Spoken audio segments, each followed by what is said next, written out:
Hi everyone. Wait, shit, where would my channel be without a logo? Alright, RB, perfect. Let's download, let's drag and drop, perfect. Hi everyone. This is going to be a short and sweet video asking people on the left to engage more in good faith with people who have neoliberal policy views. I think that's pretty reasonable. What say you? Step off, shill, I will break your windshield. I wanted to talk about this because, in the United States at least, Democrats, progressives, and leftists seem interested in continuing to relitigate the 2016 presidential primary into oblivion, which is, well, really tiring. And at the same time, I found myself frustrated with one of the rhetorical tactics that Bernie Sanders supporters would use when engaging with Hillary bots: questioning people's motives.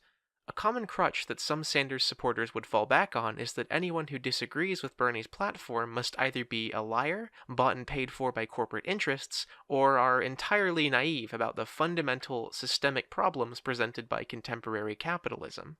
To the idea that they're lying about what they actually believe, I've volunteered for a good handful of Democratic campaigns, and I've spent a lot of time reading mainstream center-left policy research. And in my experience, most people deeply involved in mainstream center-left politics genuinely believe that their ideas are good ones. And of course, you can't escape that moneyed organized interests play a role. A lot of these people don't like it either, but they view these things as natural consequences of our democracy. And on the flip side, there are some organized interests doing good work, like environmental and labor groups. To a member of the DSA, this might seem almost childish, naive about the ultimate impacts and inherent problems with things like private ownership and free markets. But you have to consider the circumstances in which these people operate. For a lot of mainstream politicos, the primary question is about whether any given policy proposal will actually be enacted, which often leaves an incredibly narrow window of consideration.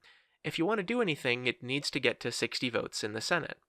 It's impossible to escape this narrowing if, say, you work in Washington, D.C.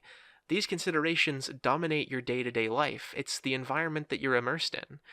At the same time, the actual pace of policy change is so slow and mangling that it would be maddening if you were really interested in radical change.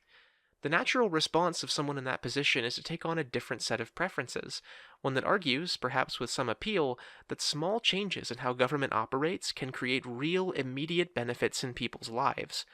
One great example of this is the Affordable Care Act, specifically how it expanded the Medicaid program to cover a wider range of people.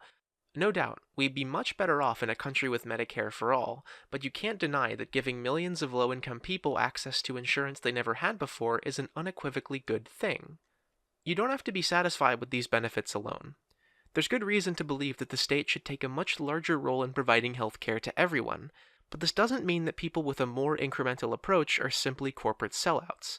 Again, these interest groups play a huge, outsized role in American democracy, one that has substantial, often negative consequences for millions of people. You have a right to be angry about that. But there are a lot of people we might call neoliberals, who have staked their beliefs on working with and around these kinds of groups, not because they like them, but because they don't see an alternative. If you have an opportunity to engage with one of these people in good faith, don't question their motives, question their assumptions. Ask them why they think it's impossible to overcome capital. Show them an alternative. And if you find yourself unable to articulate an alternative, then spend some time reflecting on your own beliefs. There might be something that you can learn from a neoliberal, as heretical as that is in leftist circles. Hopefully this helps people understand where the neolib shills are coming from, and makes it easier to engage with them in good faith. Take care and try not to be a dick. Thanks.